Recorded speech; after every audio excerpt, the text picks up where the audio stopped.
vous remercions tous pour votre présence à cette table ronde qui est intitulée Biomimétisme, une stratégie pour la France et ses grandes filières industrielles. Alors, la situation de la planète est en crise, vous l'avez vu, et collectivement, pouvoir public, industriels, grandes filières professionnelles, citoyens, on se doit de réinventer nos schémas de pensée et nos façons de concevoir des produits industriels, notamment avec des méthodes d'ingénierie plus vertueuses. Alors pourquoi pas inspirer du vivant pour ces principes de sobriété, de résilience, de multifonctionnalité, de circularité. Alors, un certain nombre d'acteurs sont des early adopters du biomimétisme, soit ce qu'on va dire biomimicry native. On peut en citer un certain nombre. Airbus, qui, pour certains, alors il y a quelqu'un d'Airbus dans la salle, mais qui font du biomimétisme sans savoir, comme Monsieur Jourdain fait de la prose sans savoir.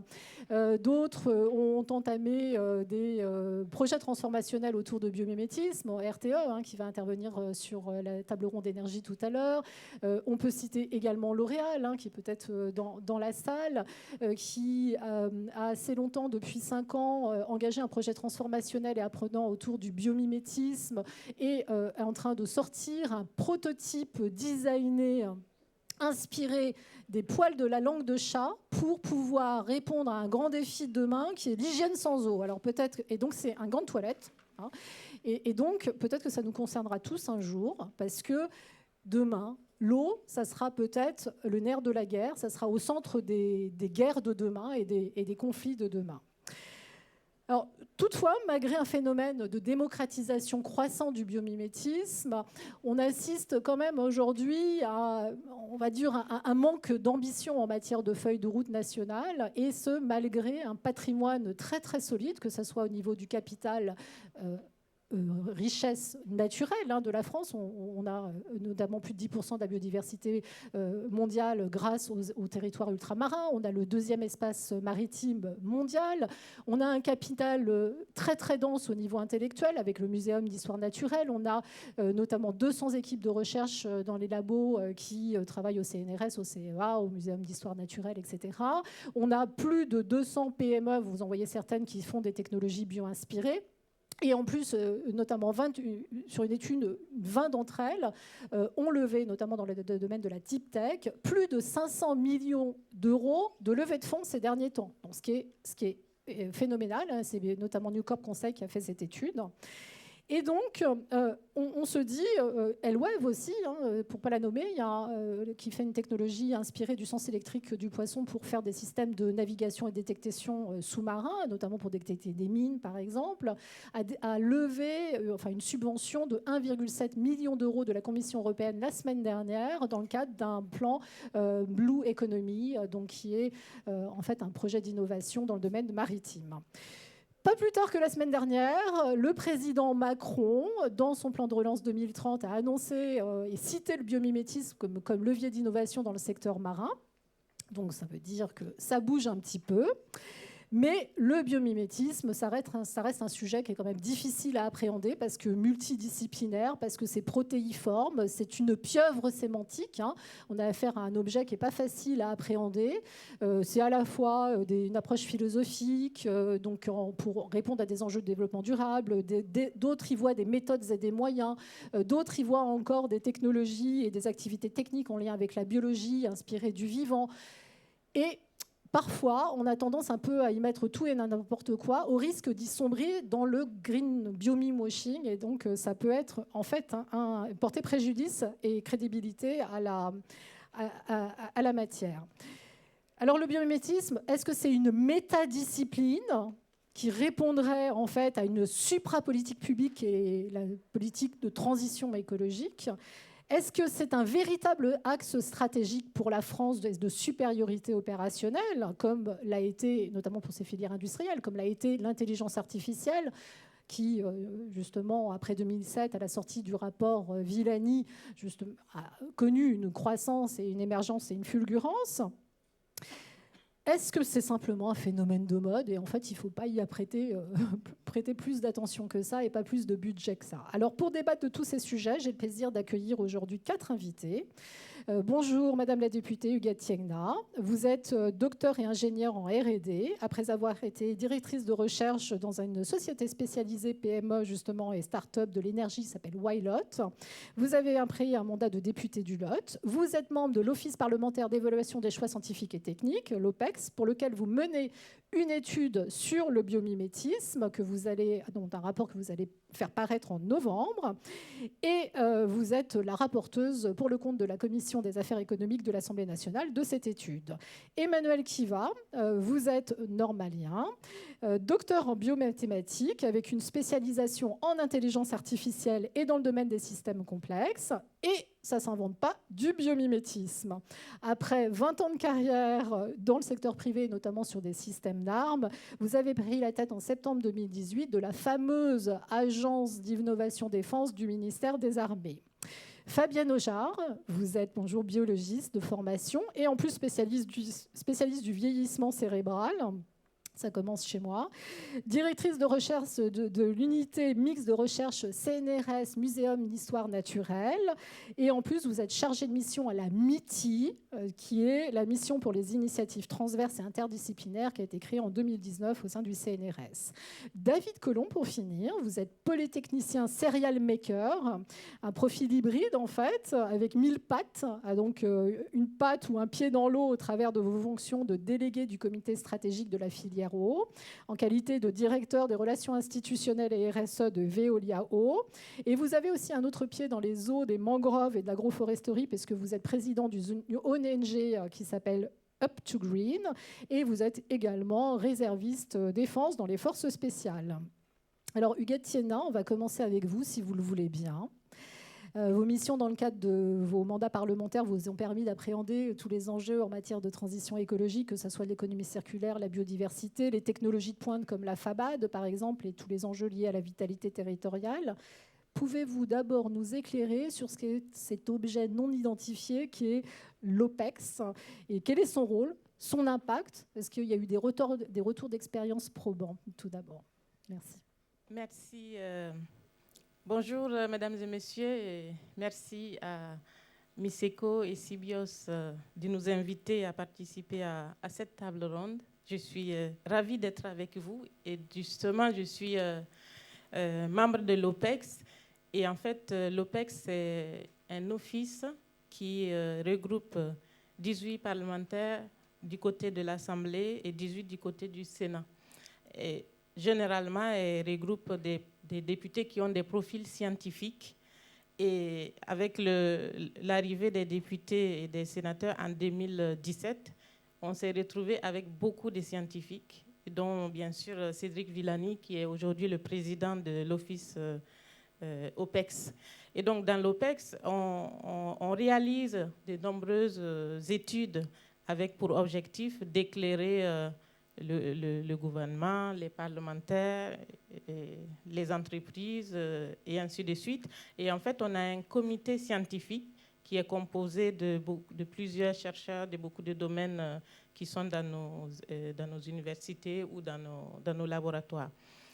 Les domaines de prédilection de l'OPEX, c'est notamment la santé. Il y a eu beaucoup de travaux depuis l'arrivée du Covid.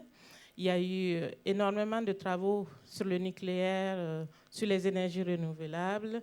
Et moi, ma spécificité, c'est les technologies et l'innovation, parce que avant d'être députée, j'ai un doctorat et je suis ingénieure dans le domaine des moteurs électriques qui sont aujourd'hui, ce sont des moteurs discoïdes qui sont utilisés dans des véhicules électriques avec une version génératrice dans les éoliennes. Et depuis que j'ai été élue, je me suis concentrée sur le volet transition et transition énergétique, on va dire, puisque j'ai beaucoup travaillé sur l'arrêt de la commercialisation des véhicules thermiques. Ça veut dire des véhicules thermiques, ça veut dire que d'ici 2040, par exemple, il faut justement envisager aller vers des véhicules propres, des véhicules à hydrogène. Et l'autre rapport que j'ai réalisé pour l'OPEX, c'est sur l'impression 3D. J'en ai aussi fait sur le cannabis thérapeutique. Et aujourd'hui, je vais bientôt vous présenter ce rapport que nous avons pu réaliser grâce aussi à l'investissement et à la mobilisation de Sybios, de Miseko, parce que justement, je pense qu'il est temps que le pouvoir public s'intéresse à ces sujets qui concernent l'avenir de la France en termes de stratégie, puisque aujourd'hui, c'est clair que nous votons beaucoup de lois dans le domaine de la transition écologique, mais clairement, il faut changer des paradigmes, il faut changer le quotidien de nos entreprises, et je pense que le biomimétisme, c'est vraiment quelque chose qui va faire que nous allons enfin amorcer cette transition qui traîne encore les pas pour aller vers des technologies qui sont beaucoup plus respectueuses de la nature. Et comme il y a un adage qui dit, on a toujours besoin d'un plus petit que soi. En général, on pense à l'humain, mais je pense que c'est le plus petit être vivant sur Terre dont on a besoin. Vous avez fait la transition. Pourquoi s'intéresser encore plus au biomimétisme aujourd'hui? Est-ce que vous pourrez, dans la foulée, nous restituer, peut-être en avant-première, quelques axes de recommandation de votre rapport, de votre étude? Alors, pourquoi le biomimétisme aujourd'hui déjà? Pourquoi le biomimétisme aujourd'hui? En fait, l'Office parlementaire a déjà eu à s'intéresser à la thématique du biomimétisme, puisqu'il y a eu une table ronde en 2006, et je pense que vous avez sûrement dû y contribuer. Et aujourd'hui, le sujet du biomimétisme est revenu justement parce que c'est aussi grâce à la motivation de ceux qui travaillent dans ce domaine. Et depuis 2 ans maintenant, nous avons travaillé ensemble pour essayer de sensibiliser nos collègues députés à travers des petits déjeuners à l'Assemblée. Et aujourd'hui, je suis en tout cas ravie de porter ce sujet au niveau de l'Office parlementaire d'évaluation des choix scientifiques et technologiques.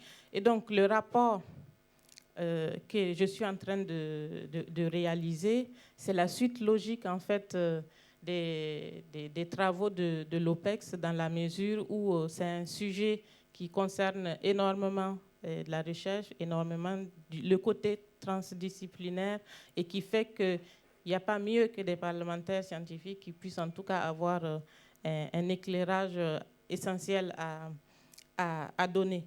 Donc, l'OPEX a aussi ce volet international dans ce sens où, en fait, dans chaque rapport, on va aussi chercher dans la revue internationale ce qui est fait, et on va aussi consulter nos ambassades et d'autres pays. Et donc, ça nous donne en fait beaucoup plus de crédibilité, et on peut se faire saisir soit par des commissions, soit par des gouvernements pour réaliser des rapports qui ont une vocation scientifique. Donc, voilà à peu près la raison pour laquelle l'OPEX s'est saisi de ce sujet, mais c'est fondamentalement contribuer aussi à un éclairage approfondi quand on sait qu'il y a eu le rapport du GIEC, et qu'aujourd'hui, je pense qu'il faut tous ensemble travailler à résoudre notre collaboration avec la nature au lieu de continuer à la détruire. Alors, quelques axes?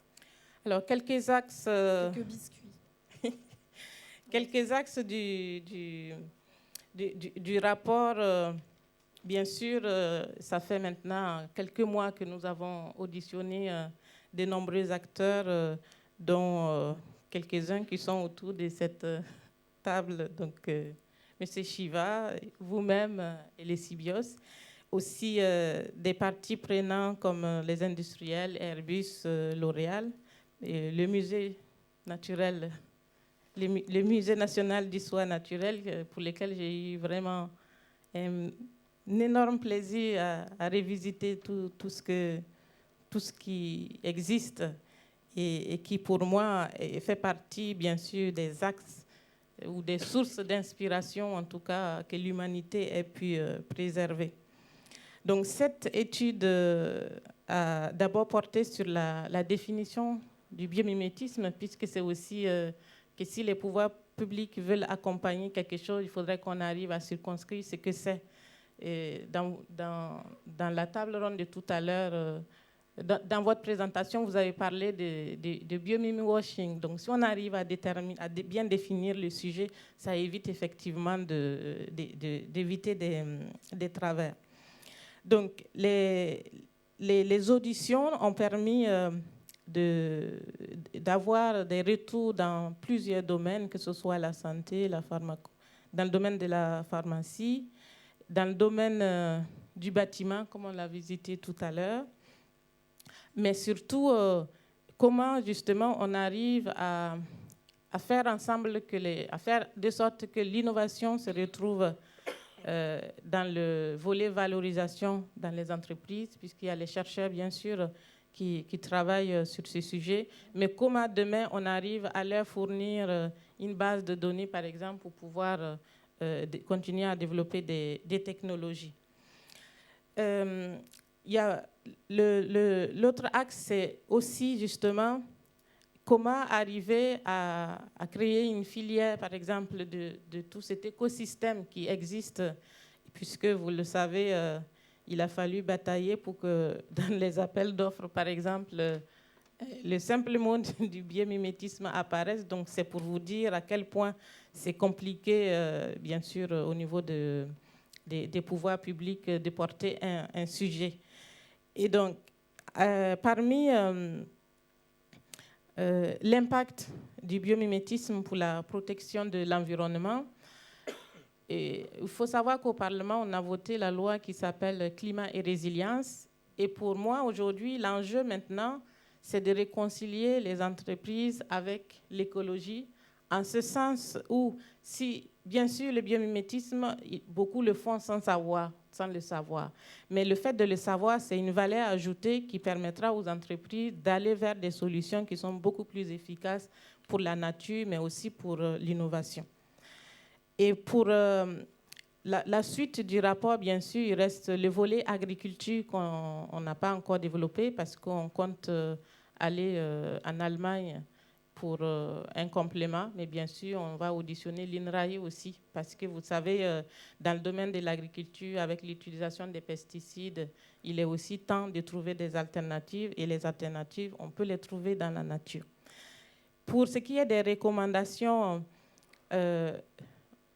j'ai pensé que le mieux serait peut-être d'organiser des assises du biomimétisme.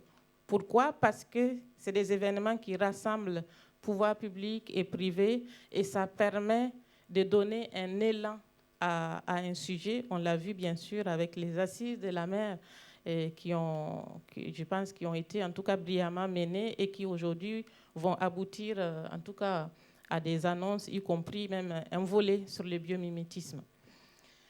Il y a la question de la formation, parce que quand nous avons fait les auditions, on a bien remarqué qu'il n'y a pas de formation initiale concernant le biomimétisme, mais que c'est surtout des personnes qui se sont formées dans différents domaines et qui se retrouvent pour la plupart à faire ou bien à effectuer des formations complémentaires basé sur le concept du biomimétisme.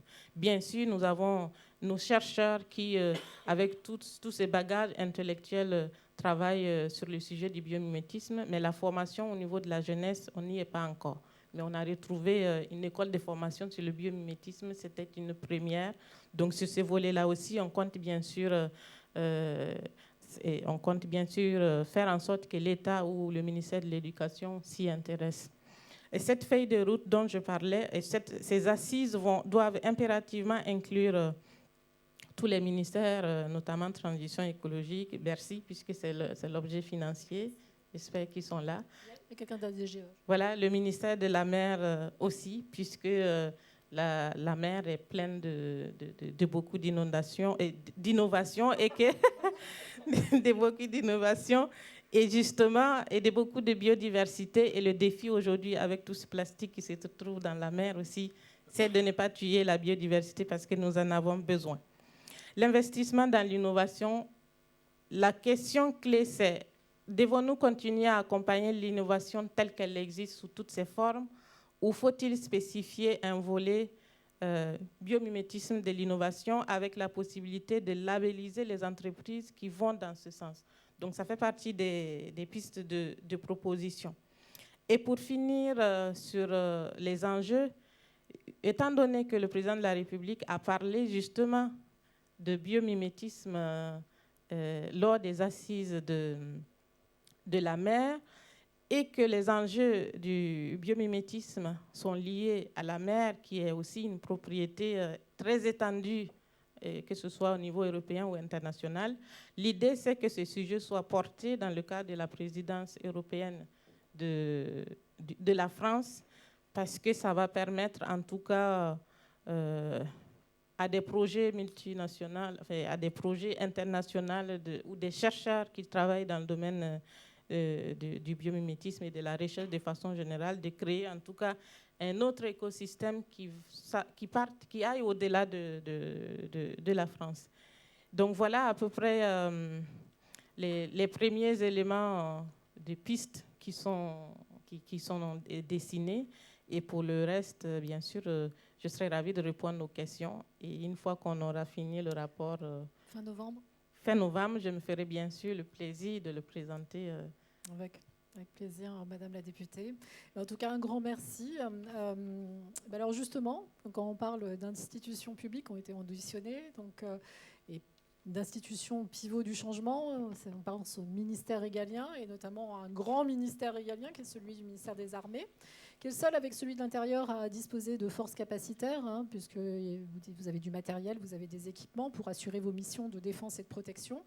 Alors Emmanuel Kiva, on constate que le biomimétisme permet en tout cas un accélérateur pour réconcilier recherche, innovation, industrie, citoyens autour d'objectifs sociétaux aussi.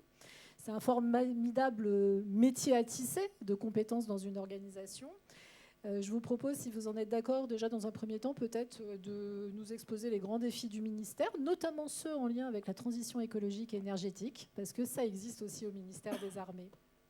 Absolument, merci beaucoup de me recevoir. C'est vrai que ça fait un peu curieux pour un ministère des Armées d'être dans une exposition biomimétisme, mais vous allez voir que ça a tout son sens. Juste en un mot, parce que je ne suis pas sûr que tout le monde connaisse l'Agence Innovation de Défense, donc cet objet administratif non identifié qui a été créé en 2018 et dont le but est de jouer le rôle de chef d'orchestre de l'innovation pour l'ensemble du ministère. Donc c'est 130 personnes à peu près, avec un budget d'1 milliard d'euros, puisque la loi de programmation militaire a sensiblement augmenté le budget dédié à l'innovation de défense, et des missions essentielles que sont par exemple orienter, piloter l'innovation au profit des armées, détecter les ruptures technologiques ou méthodologiques d'ailleurs, aller chercher dans le civil l'innovation qui peut être transférée au profit du ministère, et puis accélérer. Parce que notre but, c'est quand même que nos opérationnels déployés aient le plus rapidement possible les innovations dans les mains. Alors, si on parle effectivement des grandes priorités, vous avez un document, on a appelé ça le document de référence de l'orientation d'innovation de défense. Droïde. Droïde, oui, avant ça s'appelait DOID, personne ne s'en souvenait. Au moins, Droïde, je pense que c'est plus simple pour le mémoriser, qui liste un certain nombre de nos grandes priorités qui vont de l'hypervélocité, aller au-delà de Maxis, au domaine du quantique. Et on parlait de transition environnementale, énergétique. L'énergie fait partie, dans le Droïde de 2020, de nos grands axes transverses prioritaires, dans la mesure où, d'abord, nous savons que ça apporte des bénéfices opérationnels, j'y reviendrai. Il faut savoir qu'il y a eu un groupe de travail sur l'énergie en 2020, au printemps 2020, auquel l'agence a bien évidemment contribué. S'en est suivi une feuille de route sur l'énergie, avec une sanctuarisation d'une enveloppe financière. On est à plus de 65 millions d'euros pour soutenir des projets dans le domaine de l'énergie et de la transition environnementale énergétique. Et d'ailleurs, notre grille d'analyse des projets fait mention explicite de ce caractère environnemental. Donc ça fait partie de notre grille d'analyse. Quelqu'un qui viendrait nous soumettre un projet qui dépend très fortement des énergies fossiles, par exemple, aurait moins de chances que quelqu'un qui prend en compte cette transition-là. Et puis, ce n'est pas du greenwashing. Pour nous, c'est aussi un facteur opérationnel important. Un Rafale qui consomme moins de carburant, c'est un système d'armes qui peut assurer sa mission plus longtemps. Un navire qui ne va pas laisser de traces de polluants, ne va pas contaminer, c'est aussi un navire qui est plus discret et qui est capable, là aussi, d'avoir un avantage opérationnel. Donc, c'est une stratégie qui est portée. Et d'ailleurs, ils n'ont pas attendu l'agence pour développer ce type de projet-là. Nous cherchons simplement à accélérer ce processus. D'accord. Mais alors justement, le ministère, notamment au travers de la DGA et ses dispositifs rapides, a expérimenté depuis déjà de nombreuses années des projets bioinspiration, de biomimétisme. Est-ce que vous pouvez nous en citer quelques-uns? Est-ce que vous avez le droit? Et est-ce que le biomimétisme au sein de votre organisation, est-ce que c'est un game changer dans le domaine de l'innovation? Alors, je vais vous en citer, mais je serai obligé de tous vous tuer à la sortie. Non, ça va aller. Je vais rester quand même dans les sources ouvertes. D'abord, d'un point de vue personnel, en fait, quand je disais que c'est pas nouveau, j'ai fait un doctorat de biomathématiques. À l'époque, on disait que c'est là où on met les mauvais biologistes et les mauvais mathématiciens. Alors que maintenant, on se rend compte qu'effectivement, on a une approche qui est radicalement différente. Et on travaillait déjà sur les architectures de contrôle inspirées des insectes pour la robotique. On travaillait déjà sur les modèles des colonnes corticales pour faire de la vision active, notamment en robotique aussi. Donc c'est pas nouveau. C'est certainement quelque chose qui nous intéresse au premier chef. Bien que, alors j'ai mentionné le droïde tout à l'heure, cet aspect biomimétique, j'ai des antichaises pour les projets, hein. Cet aspect biomimétique n'est pas pris en compte explicitement, effectivement, dans le droïde. Mais pour autant, c'est pour nous un levier d'innovation dans un certain nombre de dimensions capacitaires. Il s'agit de la protection du combattant, du combat collaboratif, des technologies de rupture et émergentes. Alors vous avez parlé des rapides. Alors je ne suis pas certain que tout le monde dans la salle sache ce que c'est. Les rapides, c'est un mécanisme qui nous permet de subventionner des projets d'innovation duale, donc d'intérêt civil et militaire, dans le domaine de l'énergie, dans le domaine des énergies opérationnelles, par exemple, qui est le nouveau nom du service des essences des armées. Eh bien, il y a évidemment des projets dans le domaine du biomimétisme qui sont susceptibles d'être accompagnés. Et ces rapides, ce sont des subventions. Taille moyenne de la subvention, c'est 800 000 € quand même. Voilà. On a des thèses, on a des dispositifs qu'on appelle Astrid aussi de soutien au deep tech et à la recherche fondamentale. Les gens ne savent pas, mais il y a à peu près 300 thèses aujourd'hui qui sont financées par le ministère des Armées. Et donc ce domaine du biomimétisme fait partie de nos axes d'intérêt. Alors, pour parler de projets rapides, il y en a un qui s'appelle, par exemple, BioFly, où il s'agit de développer des architectures de contrôle pour des drones aériens qui s'inspirent de la manière dont une mouche va voler. On a des projets sur la géolocalisation qui, là aussi, s'inspirent d'approches fondées sur la polarisation de la lumière, ou encore le fait de mettre des capteurs passifs inspirés des yeux des mouches au bout des pales d'hélicoptères pour éviter les collisions. Donc c'est des choses qui sont effectivement extrêmement concrètes et qui font partie des leviers d'innovation que l'on mobilise pour pouvoir avoir une approche un petit peu différente de l'innovation dans ces domaines-là. Et alors, donc, c'est plutôt pas axe stratégique, plutôt méthode pour vous, c'est... Bon, moi, je suis un grand convaincu. On fait l'avocate du diable. Hein. Je sais bien, on se connaît. Non, je suis un grand convaincu de la pluridisciplinarité. Je pense que dans l'agence, vous avez des militaires, vous avez des ingénieurs, vous avez des chercheurs, des entrepreneurs. On a même, si vous en avez entendu parler, créé une expérimentation qui s'appelle Red Team avec des auteurs de science-fiction qui nous aident à éclairer l'avenir en 2060 pour imaginer les menaces futures. Et je pense que là où il y a de la pluridisciplinarité, des approches complémentaires et différentes, il y a forcément de l'innovation. Donc effectivement, je pense qu'il est utile de considérer le biomimétisme. Ce n'est pas la même chose néanmoins que l'intelligence artificielle. L'intelligence artificielle, on a une trousse à outils avec un certain nombre de méthodes, d'algorithmes, de techniques. Donc c'est assez facile finalement de faire une stratégie autour de l'intelligence artificielle. Le biomimétisme, c'est plus compliqué. C'est tout aussi intéressant, mais par contre, c'est aussi un devoir de curiosité et un devoir d'inspiration. Donc je pense que c'est un axe stratégique, pas en tant que tel, mais en tant que levier indispensable dans notre trousse à outils d'innovation. Et donc je ne le vois pas comme une logique peut-être de filière pour la défense, et encore je ne m'exprime que pour la défense, mais plutôt comme par exemple le fait que chaque fois qu'on se pose une question d'ingénierie pour les besoins opérationnels et les besoins militaires, on devrait se poser la question de savoir si la nature a trouvé une solution. C'est un petit peu le principe du site Ask Nature par Janine Benyus, que je trouve intéressant, comme au moins sémantiquement. Et donc, nous avons la volonté, on en a discuté avec le CBIOS, on en a discuté avec Miseko également, d'avoir un réseau de partenaires référents qui nous aident à structurer cette réflexion-là, sans pour autant en faire une filière en tant que telle, parce que je pense que ça serait un peu compliqué dans le contexte, en tout cas, du ministère des Armées. Merci, M. Guivard. Alors J'ai pas vu justement, s'il y avait le petit dragon qui s'était élevé ou pas. oui, mais c'est Non. pas grave. Voilà, j'ai pas une bonne vision périphérique, je devrais Non, mais m'inspirer des yeux d'une mouche. c'est bon, c'est bon. Et ben alors justement, pour faire la transition, parce que Emmanuel Kiva citait une technologie à un moment de géopolarisation de Stéphane Violet, qui fait partie du CNRS, et donc de l'Institut de biorobotique de Marseille. Les ministères comme le MINARM ont de plus en plus des projets de partenariat avec le monde dans l'enseignement supérieur et de la recherche. Et aujourd'hui, donc Fabienne Ojard, vous incarnez cette entité.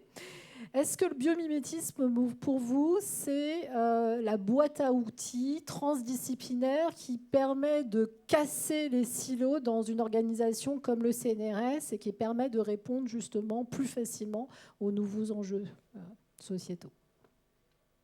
D'abord, merci beaucoup pour votre invitation. Indéniablement, je vais essayer de vous démontrer pourquoi le biomimétisme a toute sa place dans ce contexte-là. Si parfois certaines structurations de la recherche sont disciplinaires pour des raisons qui peuvent parfois se comprendre, il y a des actions qui ont été menées ces dernières années pour fluidifier l'interdisciplinarité et la communication entre différentes disciplines, et notamment la mission pour l'interdisciplinarité, pour les initiatives transverses et l'interdisciplinarité du CNRS est une de ces actions, et elle cherche à promouvoir des sujets ou des projets novateurs, émergents, et qui nécessitent un dialogue interdisciplinaire. Et ce dialogue interdisciplinaire, cette rencontre entre des disciplines, est souvent difficile à mettre en pratique sans une action de soutien et un effet levier. Et c'est tout à fait la mission qui est celle du CNRS à travers cette cellule. Et forcément, le biomimétisme, qui est résolument interdisciplinaire et qui illustre la rencontre et le dialogue entre différentes disciplines, avait toute sa place. Et il n'est donc pas étonnant qu'un appel à projet ait été lancé sur le biomimétisme il y a 2 ans, et qu'il y a donc eu un soutien sur cette discipline. Et on a été très contents parce qu'il y a eu, ça a été un des appels à projets qui a reçu le plus de candidatures. Parce que quand on choisit un domaine comme ça pour un appel à projet, c'est un peu un pari. Bien sûr, ça a été réfléchi, mais on veut tâter le terrain, de voir s'il va y avoir une bonne réactivité. Est-ce qu'on a vraiment senti qu'il y avait une communauté qui était là, et là, on a été très contents. Non seulement il y a eu beaucoup de candidatures, mais en plus, cela couvrait tous les instituts du CNRS. Donc, ce qui vraiment cochait toutes les cases, c'est-à-dire qu'on était dans une configuration résolument interdisciplinaire et dynamique et prometteuse. Donc, vous avez voilà. quelques exemples de projets, par exemple, vous pouvez citer, c'était il y a une vingtaine de projets à peu près 30 000 € chacun en termes de subventions. Et vous avez des exemples de ces projets et savoir est-ce qu'il y en a certains qui sont passés à l'échelle ou est-ce qu'ils sont encore restés sur la paillasse Alors, oui, je peux en parler, puis on va tous rester vivants à la fin, donc ça, c'est plutôt une bonne nouvelle. Alors, on est sur des projets qui font un effet levier, et donc on est dans de la recherche fondamentale. On voit les potentialités d'application, mais on n'a pas vocation à les soutenir à ce stade-là. Et puis, comme cet appel à projet est relativement récent, on n'a pas suffisamment de recul pour pouvoir dire s'il y a eu vraiment ce type d'application. Mais néanmoins, on peut voir qu'il y a des domaines qui sont à fort potentiel. Ce qu'on a pu voir, avant de vous donner quelques exemples, on a lancé des appels un peu plus récents dans d'autres thématiques, et on a vu des projets de biomimétisme qui étaient déposés dans ces appels-là. Donc il y a un effet initiateur tout à fait intéressant, où le biomimétisme va aller, n'a pas peur d'aller se mettre dans des appels plus généraux, où il se dit il y a une application réelle pour mon travail.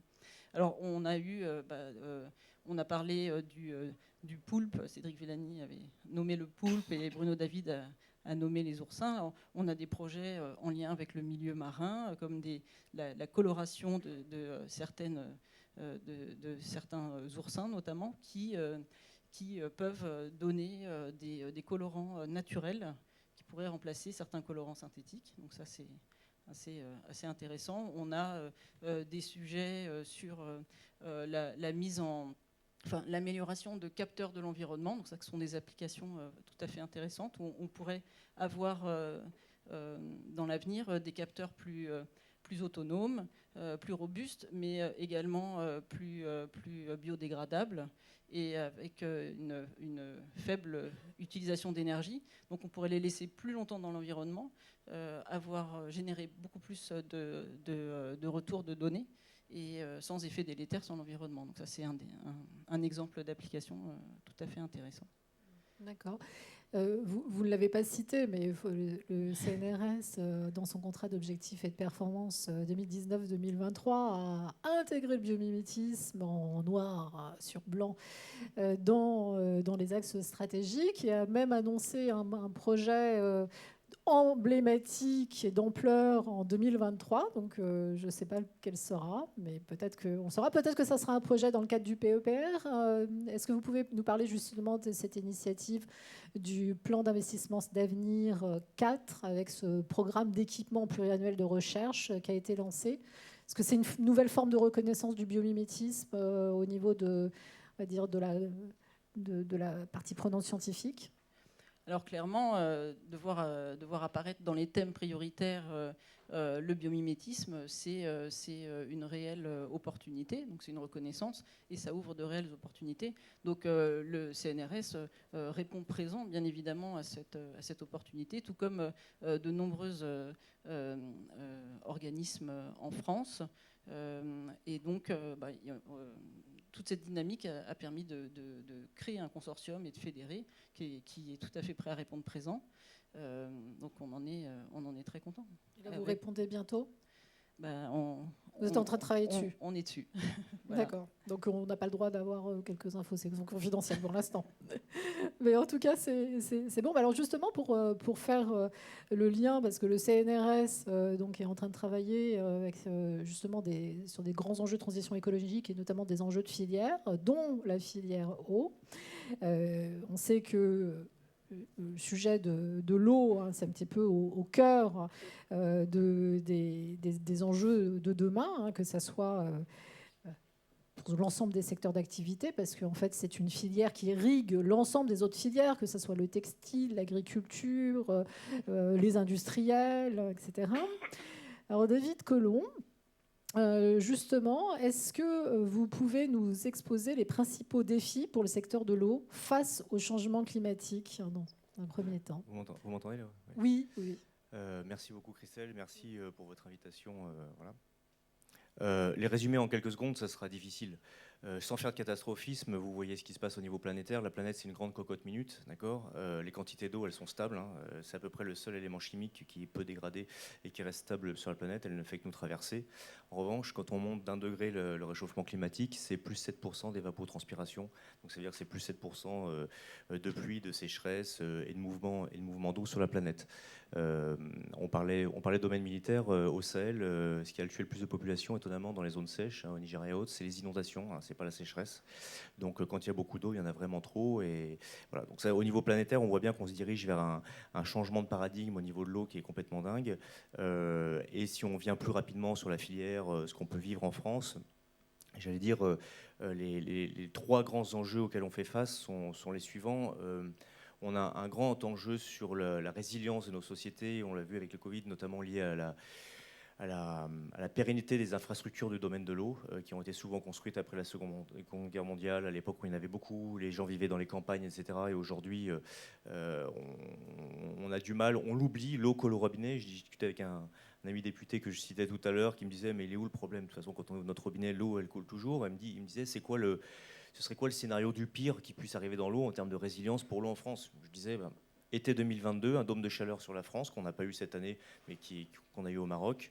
et immédiatement les conflits d'usage qu'on commence à voir arriver, tout d'un coup explosent. Les conflits d'usage, il y a 4 grands usages dans l'eau. C'est l'usage domestique pour boire au robinet, arroser son jardin, laver sa voiture, je ne sais quoi. L'usage agricole qui nous nourrit quand même, et on l'oublie un petit peu. L'Ouest américain qui a eu un dôme de chaleur, toutes les cultures de l'Ouest américain ont été complètement ravagées. Je pense que dans 6 à 18 mois, on aura un effet sur le cours des denrées agricoles mondiales, avec probablement des effets de famine en Afrique qui auront des répercussions, etc. Donc les impacts sont assez rapides, l'agriculture. Deuxième, l'industrie. Il n'y a pas d'industrie en France, on veut relocaliser, mais vous pouvez faire tout ce que vous voulez sur même les puces, la transformation de premier degré au deuxième degré des matières premières. Si vous n'avez pas d'eau, vous ne faites rien. Et puis le quatrième grand client de l'eau, ce sont les écosystèmes, et on les oublie largement. Lorsqu'un milieu aquatique dépasse 25 degrés, la moindre perturbation, on parle de biomimétisme, la moindre perturbation chimique notamment, fait collapser complètement l'ensemble du milieu. Donc on voit bien que les effets de réchauffement sont des facteurs aggravants. Voilà. Je ne parle pas des aspects sanitaires, qui est le deuxième grand enjeu, sanitaire, environnement. On l'a vu pendant la crise Covid, alors personne ne s'en a aperçu, il a fallu que des gens fassent tourner les systèmes d'eau, etc. C'était quand même vital. Si l'eau s'arrête ou l'énergie s'arrête, la société, elle s'écroule. Le reste, à la limite, après, ça sera de la gestion sécurité publique, ça, mais l'eau, c'est un truc clé, et on l'oublie assez souvent parce qu'on ne la voit pas, elle coule dans des tuyaux, elle est sous terre, et voilà. Et la santé, c'est vraiment un élément clé. Je vais y revenir tout à l'heure, mais aujourd'hui, on est obligé de développer des stratégies par rapport justement aux transitions énergétiques, aux transitions chimiques. Voilà, on cherche de plus en plus, et ce qu'il y a dans l'eau n'est que le reflet de la vie de nos sociétés. Et nos sociétés, on découvre qu'elles drainent beaucoup de matières plastiques, chimiques et autres. L'agriculture en est tributaire, et l'eau étant celle qui lessive la planète, à un moment, tout se retrouve de toute façon dans l'eau. Il suffit de regarder ce qu'il y a dans l'eau, on sait quel type de société on a en face de soi. Voilà. Et ça, on a fait des pactes entre les citoyens en France et l'État, qui est de dire vous aurez toujours une eau potable 24 heures sur 24, 7 jours sur 7, en tout point du territoire au robinet. Ça commence à être de plus en plus difficile à tenir. On doit restituer l'eau en bonne qualité dans le milieu naturel. Ça commence à devenir de plus en plus difficile à tenir, surtout que les infrastructures augmentent et les services fonctionnels qu'on demande au secteur de l'eau sont de plus en plus importants. Au départ, les principaux services de base, c'était avoir de l'eau potable partout. Et puis maintenant, il faut réduire les îlots de chaleur dans les villes parce qu'il y fait trop chaud, et donc il va falloir utiliser des nouveaux usages de l'eau. Il faut éliminer de nouveaux types de pollution. Il faut avoir de nouveaux usages agricoles. Il faut soutenir des milieux, zones humides à reconstituer. Donc voilà un petit peu l'ensemble des enjeux. Et la filière, j'y reviendrai tout à l'heure, de l'eau, c'est l'État a considéré, il y a un représentant de la DGE ici, il y a les 18 grandes filières stratégiques françaises, l'aéronautique, le nucléaire, la mine, la métallurgie, la chimie, le ferroviaire, etc. Et l'eau, comme les déchets, ont été reconnus comme filière stratégique française, ce qui permet de développer des stratégies globales. J'y reviendrai, on travaille avec le CNRS, avec Agathe Z en ce moment sur différents sujets.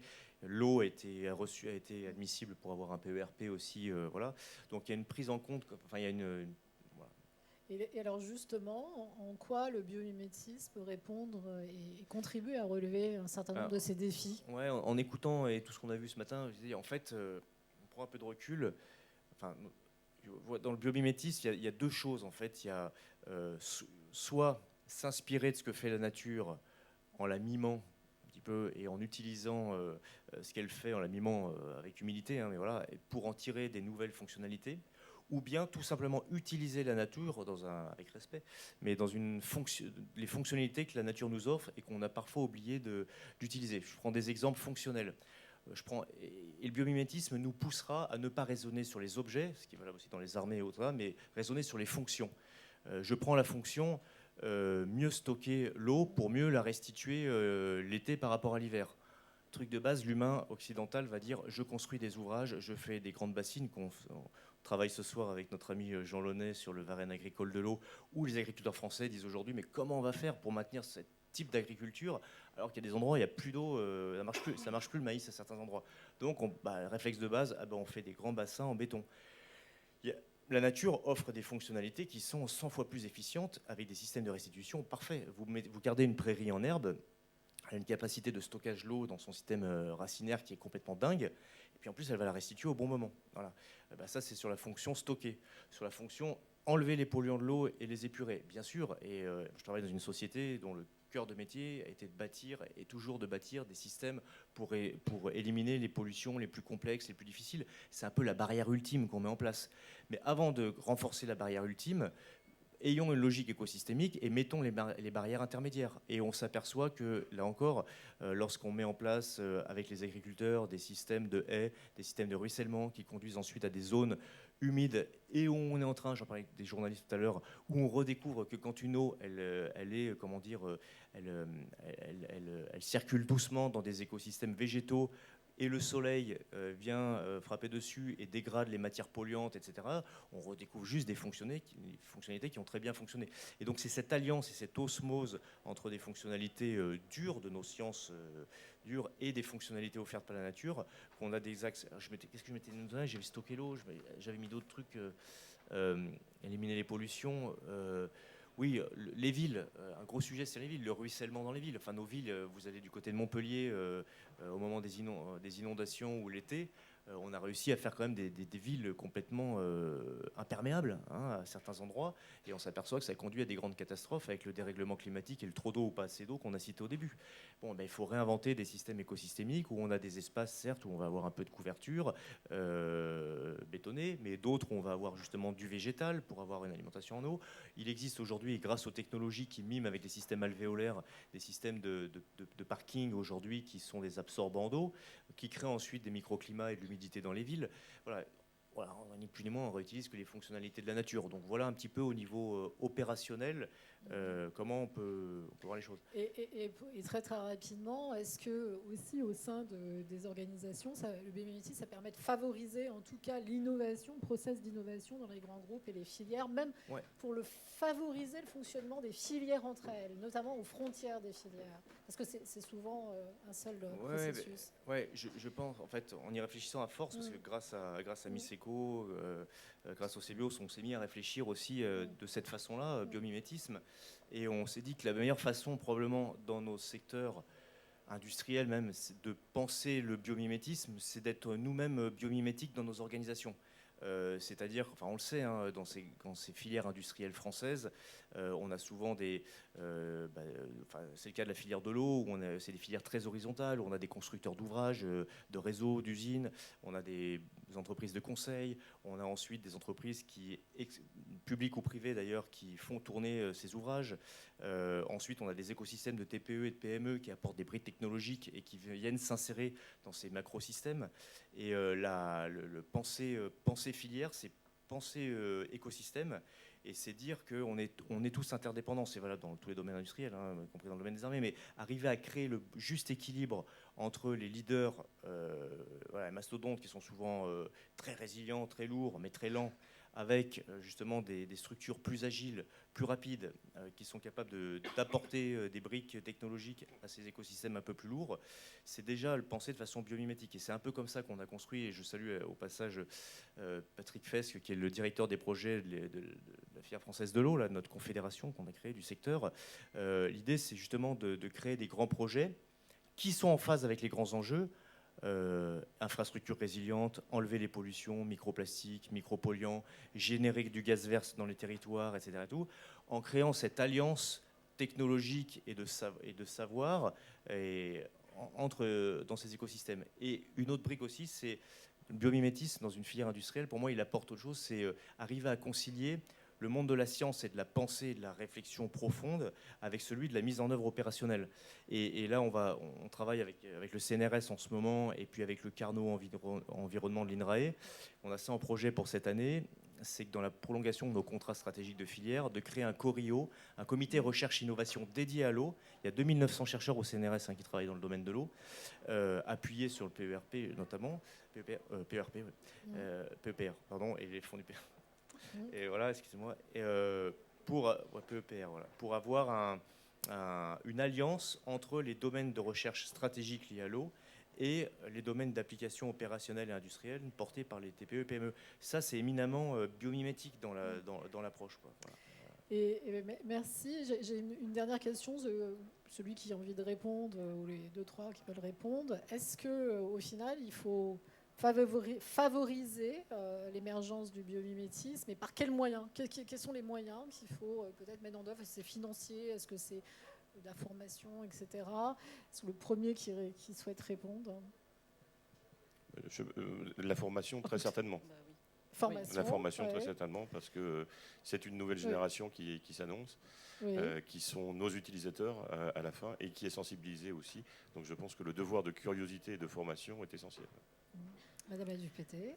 Alors, formation, parce qu'aujourd'hui, notre jeunesse est vraiment engagée sur les volets transition écologique. Mais aussi, quand on dit formation, il faut réorganiser peut-être la prise en compte de l'interdisciplinarité dans les formations. Ce n'est pas toujours une évidence. Et deuxième volet, pour moi, il faut, en tout cas, je sais que l'ADEME a fait une feuille de route pour le biomimétisme, mais je reste convaincue qu'il faut organiser les acteurs autour de cela, parce que, comme vous le savez, l'innovation est de plus en plus prise en compte par les pouvoirs publics. Je vais parler notamment de ce plan France 2030, mais je pense aussi que pour faire émerger les volets écologiques au niveau de nos entreprises, au-delà de la RSE, c'est qu'il faut, en tout cas pour moi, labelliser les entreprises qui évoluent dans le domaine du biomimétisme. Ça va être une forme de reconnaissance aussi. Et comme M. Collomb l'a dit, c'est basé sur le côté fonctionnel et pas sur le côté esthétique, parce que dans le biomimétisme, on peut aussi s'inspirer de l'esthétique pour faire des produits. Et au niveau du Parlement, je ne l'ai pas dit, je suis rapporteur aussi sur le volet PIA 4, mais cette fois-ci sur les batteries et l'hydrogène.